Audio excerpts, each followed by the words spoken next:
Hello बच्चों, कैसे हैं आप सब। होप सब अच्छे होंगे। तो we are back with our new video. ये वीडियो नंबर 3, क्लास 9 और चैप्टर का नाम पॉलिनोमियल। तो आज हमारा बहुत इंपॉर्टेंट टॉपिक है जिसको हम कहते हैं रिमाइंडर थ्योरम। अब रिमाइंडर थ्योरम क्या होता है?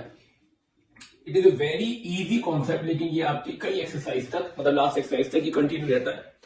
अब रिमाइंडर थ्योरम क्या है? देखिए, पहले तो रिमाइंडर को समझिए। रिमाइंडर क्या है? जब एक नंबर किसी दूसरे नंबर से डिवाइड होता है, मान लीजिए 13 इज डिवाइडेड बाय 3, एग्जाम्पल के तौर पे, तो 13 is said to be the dividend. 13 क्या है? डिविडेंड। 3 क्या है? जो डिवाइड कर रहा है, डिवाइजर। अब ऊपर हम लिखते हैं क्वोशंट, 3 इंटू 4 12, जो बचा दिस इज कॉल्ड रिमाइंडर। जो बच गया वो रिमाइंडर है यहां पर, ठीक है। और हम कहेंगे 3 is not a factor of 13। 3 13 का फैक्टर नहीं है क्योंकि रिमाइंडर बच गया। अब कोई बच्चे सोचेंगे 9th क्लास में, सर ने ये इतनी छोटी सी बात बता दी, ये तो 3rd क्लास का 4th क्लास का बच्चा बड़ी आसानी से कर लेता है।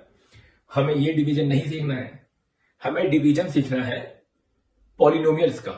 बट अभी हम डायरेक्ट डिवीजन नहीं करेंगे। आज की क्लास में हम क्या करेंगे, मान लीजिए कोई एक पॉलिनोमियल दूसरे पॉलिनोमियल से डिवाइड हो,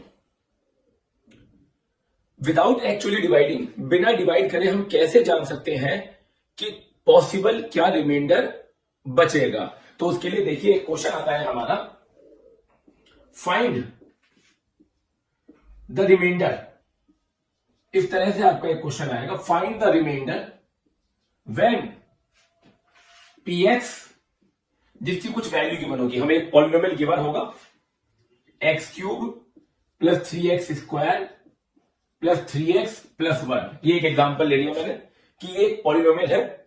वो ये कह रहा है कि अगर ये polynomial is divided by another polynomial which is x plus 1, which is x plus 1, तो यहां पर px हमारा डिविडेंड का काम कर रहा है और gx हमारा, ये जो कि x प्लस है वो डिवाइजर का काम कर रहा है। अब वो ये कह रहा है कि जब ये पॉलिनोमियल px gx से डिवाइड होगा, when px is divided by gx, what will be the possible remainder। तो देखिए इसके दो तरीके हैं। एक तो लॉन्ग डिवीजन, पूरा डिवाइड करना करें हम, वो अभी कुछ क्लासेस के अंदर हम नहीं सीखेंगे, वो आगे फर्दर पढ़ेंगे हम। आज हम बिना डिवाइड करे जानेंगे कि रिमाइंडर क्या आएगा जब एक पॉलिनोमियल दूसरे पॉलिनोमियल से क्या होता है, डिवाइड होता है। अब इसका सॉल्यूशन देखिए किस तरह से आपको करना है हर क्वेश्चन के लिए जब भी ऐसा क्वेश्चन आता है, और इसको कहते हैं remainder theorem. Now let the divisor equal to 0। ये मैं हाईलाइट कर रहा हूं, ये आपको लिखना नहीं है, ये मैंने आपको बताया है कि याद रखना है। जब जब ऐसा क्वेश्चन आए तो डिवाइजर को पहले ही 0 मानते हैं। और डिवाइजर क्या है हमारा? डिवाइजर क्या है हमारा? gx, यानी कि जिससे हम पॉलिनोमियल को डिवाइड करेंगे। gx की वैल्यू कितनी है? gx की वैल्यू कितनी है? x plus 1। इसका मतलब x प्लस 1 को मैंने 0 सपोज किया, लेट किया, और यहां से कुछ x की वैल्यू आएगी। क्या आएगी? अगर x प्लस 1 0 है तो x की वैल्यू कितनी आ जाएगी यहां से? -1, प्लस 1 बाहर जाके -1। आपको ये पहले ही इस केस पे कर लेना है, x की वैल्यू -1। अब ये x की -1 वैल्यू मैं अपने पॉलिनोमियल में रखूंगा। अब ये x की -1 वैल्यू मैं अपने पॉलिनोमियल में रखूंगा, और ये कुछ ऐसा आपको नजर आएगा। देखिए p ऑफ -1 x की जगह पर। अब पूरे पॉलिनोमियल में जो कि डिविडेंड की तरह काम करता है, यानी कि जिसको डिवाइड करना था हमें, वहां जहां भी x है वहां x की वो वैल्यू निकाल लेंगे जो हमने डिवाइजर को 0 रख के निकाली थी। 3 इंटू -1 का स्क्वायर, ये देखिए, प्लस 3 इंटू -1 प्लस 1, देखिए x³ -1 का क्यूब, 3x स्क्वायर, 3 इंटू -1 का स्क्वायर, 3x, 3 इंटू -1 प्लस 1, -1 का क्यूब इज -1 का क्यूब इज -1। बहुत से बच्चे कंफ्यूज हो जाते हैं, गड़बड़ करते हैं। देखिए, जब भी -1 के ऊपर कोई odd number as a power होगी तो आंसर आएगा -1, और जब भी -1 के ऊपर कोई इवन नंबर की पावर होगी तो आंसर आएगा +1। याद रखना हमेशा बात ही। तो -1 के ऊपर 3 पावर है, ऑड पावर है, आंसर -1। लेकिन बट अब हमारा -1 के ऊपर 2 यानी कि इवन पावर है तो ये +1 हो जाएगा। 3 into -1, 3 into -1, -3 +1, P of -1 is -1 +3 -3 +1। Calculate करेंगे, सब कुछ कैंसिल, आंसर इज 0। तो इस क्वेश्चन के एंड में हमें क्या पता चला? इस क्वेश्चन के एंड में हमें पता चला कि जब एक polynomial when px is divided by gx, px हमारा वो पॉलिनोमियल जो डिवाइड होना था, gx वो x+1 जो डिवाइड, जिससे हमने डिवाइड करना था, रिमाइंडर इज इक्वल टू 0। उस वक्त रिमाइंडर कितना आ रहा है? 0 आ रहा है। होप आपको ये पूरा कॉन्सेप्ट समझ में आ गया होगा। एक बार हम गो थ्रू हो जाते हैं। जब जब आपको कोई पॉलिनोमियल दूसरे पॉलिनोमियल से डिवाइड करना है बच्चों, तो जो डिवाइजर है यानी कि जिस पॉलिनोमियल से हमें डिवाइड करना है उसको 0 के इक्वल रखेंगे, वहां से x की एक वैल्यू निकालेंगे और उस वैल्यू को अपने गिवन पॉलिनोमियल में रखेंगे। Whatever the answer comes out to be, जो भी आंसर आएगा वही आपका रिमाइंडर होता है। इस थ्योरम को कहते हैं रिमाइंडर थ्योरम। होप आपको ये बहुत अच्छी तरह समझ में आ गया होगा। चलिए, इसी के बाद हम एक और पार्ट करते हैं, मतलब सिमिलर, समझ लीजिए रिमाइंडर थ्योरम ही कर रहे हैं।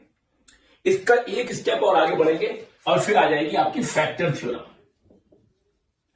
अब फैक्टर क्या होता है सब बच्चे जानते ही होंगे, फिर भी मैं क्लैरिफाई कर देता हूं। फैक्टर क्या होता है?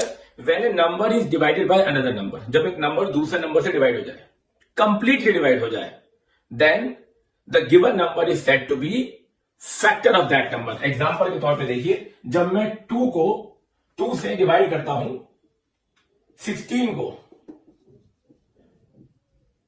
2 को डिवाइड करता हूं तो हो जाएगा डिवाइड, बिल्कुल। 2 8 16, remainder is 0, then we can say 2 is factor of 16। 16 जब 2 से डिवाइड हो सकता है कंप्लीटली, तो 2 इज अ फैक्टर ऑफ 16। इसी तरीके से 3 is a factor of 15, right सी बात है। बट क्या 3 इज अ फैक्टर ऑफ, क्या 3 इज अ फैक्टर ऑफ 17 है? नहीं। 17 3 से डिवाइड नहीं होगा, तो आप लिखेंगे 3 is not a factor of, it is not a factor of 17। बस फैक्टर मतलब क्या होता है? जो डिवाइड करे, ठीक है ना। एक नंबर अगर दूसरे नंबर को डिवाइड कर रहा है कंप्लीटली डिवाइड का मतलब रिमाइंडर अगर 0 आ रहा है, then the given number is a factor. अब हमें रिमाइंडर थ्योरम का ही यूज करके फैक्टर ढूंढने हैं। अब फैक्टर कैसे ढूंढने हैं? Let us take an example. Check whether x+1 is a factor of px which is x³ plus x² plus x+1 है या नहीं है। देखिए, हमें चेक करना है कि x+1 px का फैक्टर है या नहीं है। तो फिर से वही कंडीशन आ गई कि px यूज होगा as a dividend, p of x ये पॉलिनोमियल यूज होगा एज अ डिविडेंड।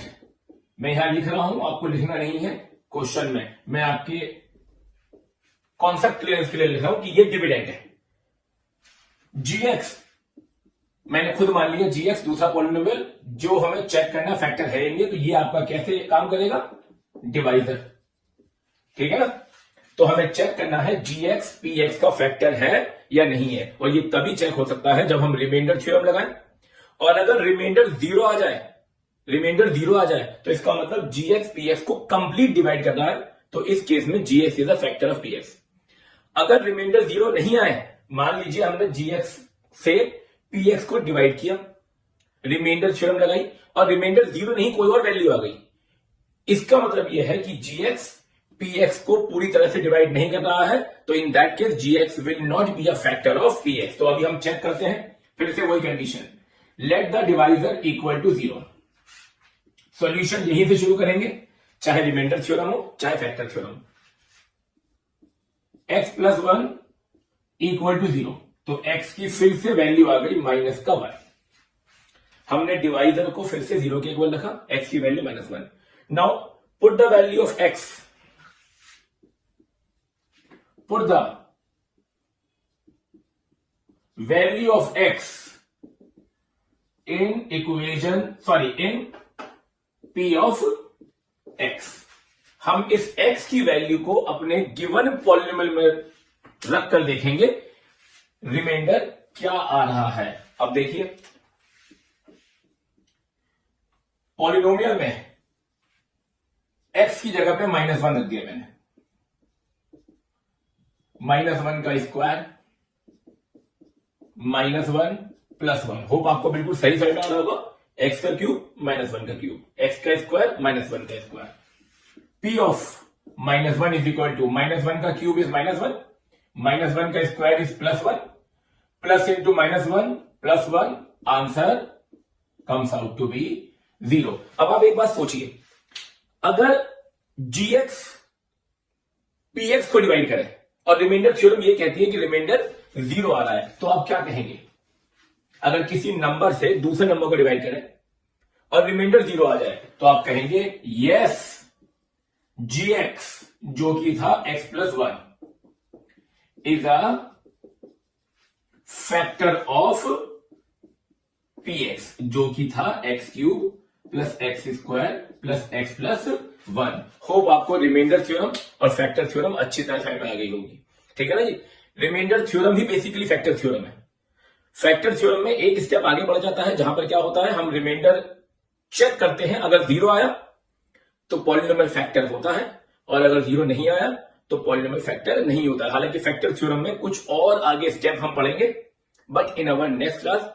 आज की वीडियो अगर आपको इंफॉर्मेटिव लगी, हेल्पफुल लगी, तो प्लीज चैनल को लाइक करें, शेयर करें दूसरों के साथ, सब्सक्राइब करें, टू गिव अस मोटिवेशन, हमें motivation they. Thank you very much, और हम अपना काम ईमानदारी से आपके लिए करते रहें।